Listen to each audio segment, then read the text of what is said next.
Hi friends, మన దివంగత నేత రాజశేఖర్ రెడ్డి గారు ప్రవేశపెట్టిన ఫీజు రీయింబర్స్మెంట్ పథకాన్ని, ఆ పథకం ద్వారా ఎంతో లక్షలాది మంది చదువుకొని ఉద్యోగాలు ఈరోజు చేసి మంచి ఉన్నతమైన స్థాయిలో ఉండి, వాళ్ళే కాదు వాళ్ళ బంధువులు, వాళ్ళ కుటుంబంలో వాళ్ళ రిలేటివ్స్ని కూడా ఆదుకుంటూ వాళ్ళకి చేదోడు వాదోడుగా ఉపయోగపడుతున్న ఒక గొప్ప పథకం ఫీజు రీయింబర్స్మెంట్.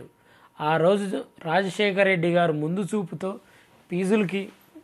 పిల్లలకి ఫీజులు కట్టించి చదివించి ఉన్నతమైన స్థాయిలో నిలబెట్టిన మహానుభావుడు రాజశేఖర రెడ్డి గారు.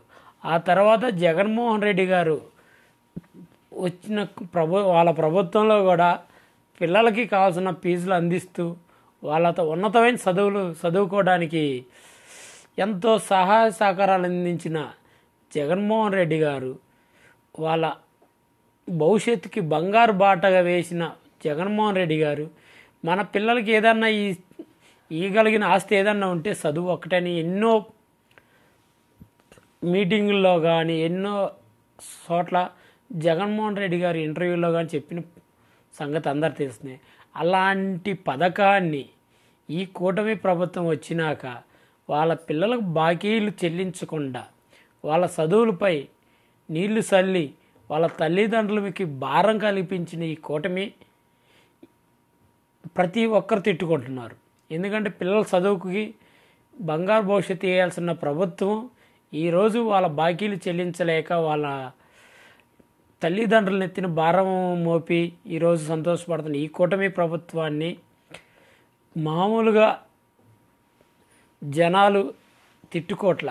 ఈ బాబు గారు ఎప్పుడు మాట మీద నిలబడ్డాడే అనే విధంగా బాబు గారిని ఏకి పారేస్తున్నారు. ఇలాంటిది దరిద్రమైన పాలన ఎప్పుడు చూడాలని పిల్లల తల్లిదండ్రులు మొరపెట్టుకుంటున్నా కూడా ఆ పథకానికి ఫీజు రీయింబర్స్మెంట్ పథకానికి డబ్బులు కేటాయించలేని దుస్థితికి ఆంధ్ర రాష్ట్రానికి చేరిందంటే మన బాబు గారిని విజనరీ హైటెక్ తెలివి అన్నారు. ఇదేనేమో హైటెక్. పిల్లలు చదివిస్తేనే కదా హైటెక్ తెలివి, నీ తెలివితేటలు చూపించేది.